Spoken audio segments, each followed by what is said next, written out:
Gold trusted gold buyers. మీరు తాకట్టు పెట్టిన బంగారాన్ని విడిపించి ఈ రోజు ఉన్న మార్కెట్ ధరకు కొనబడను. బీబీ జోడి డాన్స్, నువ్వు నాన్ డాన్సర్ కదా? Non dance. ఎలా ఒప్పుకున్నావు మరి బీబీ జోడి?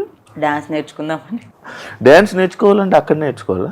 అక్కడైతే కంటిన్యూస్ గా డాన్స్ వేస్తాము, కొంచెం బాడీలో మూమెంట్ వస్తుంది.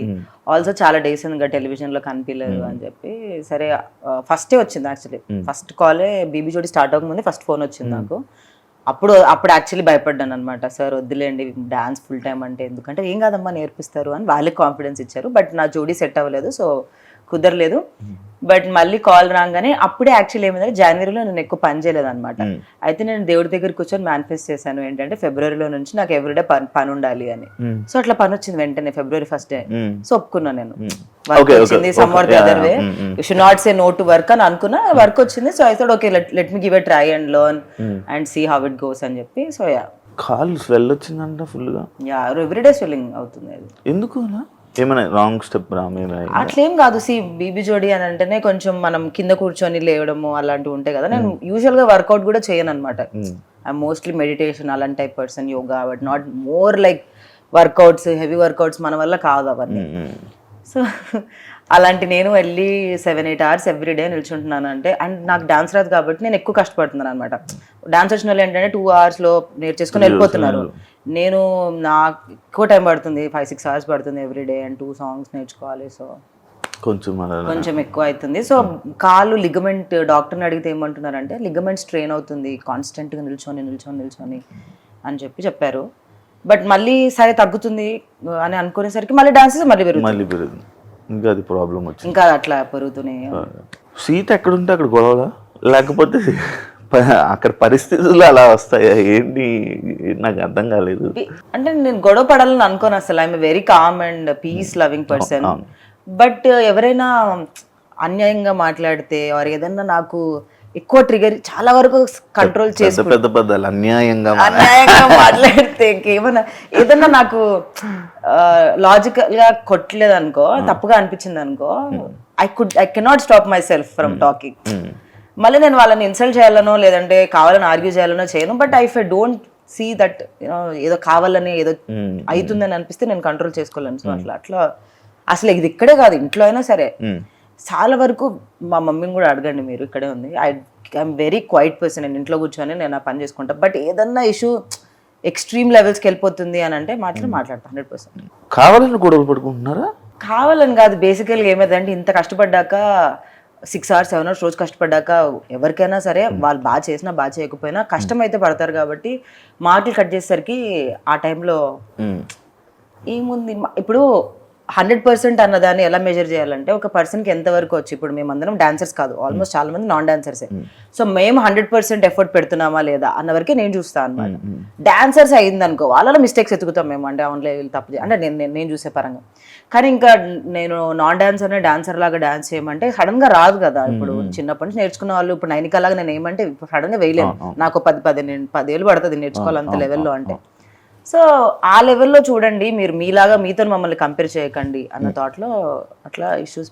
ఎందుకు నేను రాకముందు ఇంకెక్కువ గొడవలు అవుతుండే, నేను వచ్చాక కాదులే. కానీ నేను వచ్చాక ఏంటంటే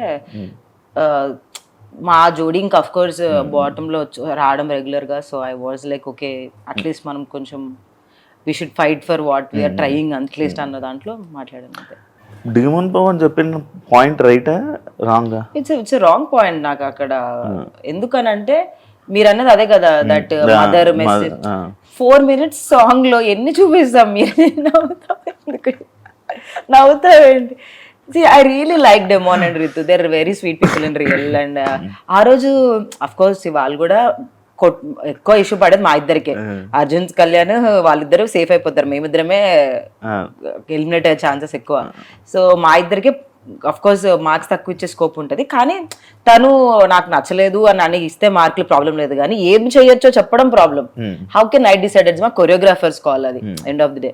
అండ్ ఒక ఫోన్ ని అంతకంటే ఇదిగా 4 నిమిషాల్లో చూపించలేము మేము. దాంట్లో ఫస్ట్ ఫోన్ అడిక్షన్, దాని తర్వాత ఫుడ్ మానేయడం, దాని తర్వాత ఇంకేం చూపించాము, లవర్ వచ్చి రావడం, మళ్ళీ చచ్చిపోవడం 4 నిమిషాల్లో. ఇంకా అంతకంటే మదర్ మెసేజ్ చూపించొచ్చి నాకు అర్థం కాదు అసలు ఆ టైంలో. ఆ లాజిక్ సింక్ అవ్వలేదు నాకు.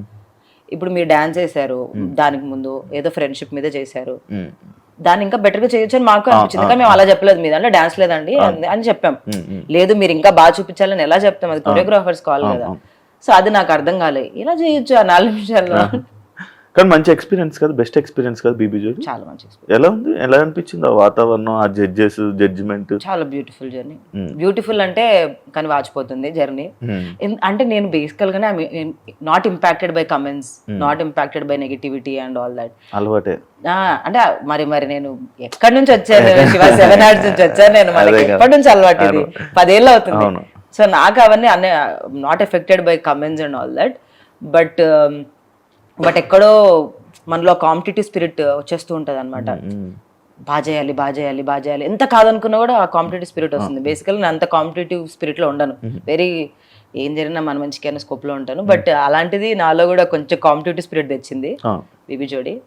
సీత బిగ్ బాస్ తర్వాత కానీ కొన్ని టీవీ షోస్ ఏవో ఒక మధ్యలో కొన్ని షోస్ తప్ప మళ్ళీ సడన్ గా ఇది రావడం, ఈ షోకి రావడం ఇదే. ఎందుకు గ్యాప్ నువ్వు తీసుకున్నావా లేకపోతే వచ్చిందా? దేని మీద ఎందుకు తీసుకుంటాం? నేను అప్పటికి ఎవ్రీ వీక్ ఎవ్రీ మంత్ ఒక 1 or 2 ఈటీవీ షోస్ చేస్తూనే ఉన్నాను. రాలేదు నాకు ఆపర్చునిటీ, ఈ టీవీ షోకి రాలేదు. సో చేయలేదు. ఈటీవీ వాళ్ళు పిలిచారు, జబర్దస్త్ కూడా చేశాను యాక్చువల్లీ 2 episodes 3 episodes చేశాను. బట్ టీం తీసేయడం వల్ల నేను అక్కడ నుంచి వెళ్ళిపోవాల్సి వచ్చింది. బట్ రాలేదు టెలివిజన్లో ఆపర్చునిటీ. అండ్ లక్కీలీ నాకు మూవీస్ ఉండే, లాస్ట్ ఇయర్ సింగిల్ అండ్ కేరాంప్ 2 ఉండే. So I was mainly focus there. But నేను టీవీ షోస్ వద్దని అయితే ఎప్పుడు చెప్పలేదు, వచ్చినట్టు చేశాను, బట్ రాలేదు. అంటే సినిమాల కోసం ఇలాంటి టెలివిజన్ షోస్ అనేది కొంచెం దూరం పెడుతూ ఉంటారు అన్నమాట కొంతమంది ఆర్టిస్టులు. ఎందుకంటే నీకు బేబీ సినిమా తర్వాత ఒక మంచి ఆపర్చునిటీ అండ్ మంచి ఫేమ్ రావడం ఇది జరిగింది కదా. ఇంకా అది అనుకోనే ఈ గ్యాప్ తీసుకోవడం కానీ ఇలాంటివన్నీ జరుగుతున్నాయా, లేకపోతే ఎందుకు నీకు ఆఫర్లు రావట్లేదు అనేది నా పాయింట్. ఐ డోంట్ నో, నాకు రీజన్ తెలియదు, నేను ఎవరిని ఎప్పుడు అడగలేదు. సో లేదు, నేనైతే సినిమాలు వచ్చినాయి కదా అని టీవీ షోస్ పక్కన పెట్టడం అనేది ఎప్పుడు అట్లాంటి బిగ్ బాస్కి వెళ్ళకూడదు. బట్ బిగ్ బాస్ నుంచి బయటకు వచ్చిన తర్వాత టెలివిజన్ రెడీగానే ఉండే. బట్ మేబీ నాకు తెలియదు వాళ్ళకి నేను కరెక్టో కాదో టెలివిజన్ కంటెంట్, కానీ వాళ్ళు కూడా ఒక థాట్ ప్రాసెస్ ఉంటుంది కదా. సో మేబీ కాదేమో, నాకు తెలీదు. బట్ నాకు ఇంతవరకు రీజన్ అయితే తెలీదు. కానీ మూవీస్ వల్ల పక్కన పెట్టాలని కాదు, బేసికల్గా అంటారు ఎఫెక్ట్ పడుతుంది అని చెప్పి. But again bread and butter కదా. So I never thought television is a bad choice. I was okay with doing television also. ఏదొస్తే చేద్దాం అన్న థాట్లోనే ఉండే. లక్కీగా అన్ఫార్చునేట్లీ రాలేదు. లక్కీగా కాదు. బ్రెడ్ అండ్ అది నీకు ఇష్టమా? బ్రెడ్ అండ్ బటర్ అంటే డబ్బులు అని కావాలండి, డబ్బులు పడదా నీకు? మణికంఠ ఇది ఏంటి కదా అసలు? మణికంఠ ఒక షోలో ఫోన్ చేసి ప్రపోజ్ చేస్తాడు, ఒక షోలో షోలోనే ఎప్పుడు మ్యాక్స్ ఇక్కడ వీడియోస్ పెడుతుంటాడు. ఏంటి అసలు మీ ఇద్దరు బాండింగ్ ఏంటి? బిగ్ బాస్ నుంచి బయటకు వచ్చిన తర్వాత బాగా క్లోజ్ అయిన వాళ్ళలో మోస్ట్లీ విష్ణుప్రియ నాకు, తర్వాత మణికంఠ, నబీల్ అండ్ నైనిక చాలా ఎక్కువగా బాండ్ అయిన వాళ్ళు, బాగా తిరిగిన వాళ్ళు, బాగా కలిసి మేము బాగా చిల్ అయిన వాళ్ళు. దాంట్లో మణికంఠ ఎస్పెషలీ మా మదర్కి ఎక్కువ క్లోజ్ ఎందుకు అయ్యాడంటే, he doesn't have a mother and పేరెంట్స్కి దూరంగా ఉంటాడు, ఇక్కడే ఉంటాడు మా ఇంటి వెనుక, మీకు తెలుసు కదా మణికొండలో. సో వాడికి మధ్యలో ఒకసారి ఫుల్ హెల్త్ ఖరాబ్ అయిపోయింది అనమాట హాస్పిటల్లో ఉన్నప్పుడు. వాడు బయట ఫుడ్ తినడం వల్ల అలా అయిందని మా మమ్మీకి చెప్పాడు. మా మమ్మీ ఇంకా మదర్ బీయింగ్ మదర్, ఎవరి మదర్ అయినా షీజ్ లైక్ ఎందుకు బయట తింటున్నావు, మా ఇంటికి వచ్చి తిను రోజు అని చెప్పడం అన్నది అనమాట. అండ్ నన్ను అడిగాడు రావచ్చారంటే, ఏముంది మనం వండుకున్న దాంట్లో ఒకరికి ఎక్కువ వండడమే కదా, దాంట్లో ఏముంది అని చెప్పి. అండ్ బీబీ జోడి కూడా వాడికి జరుగుతుంది సైమల్టేనియస్గా. సో వాడు అలా రావడం జరిగింది అంతే.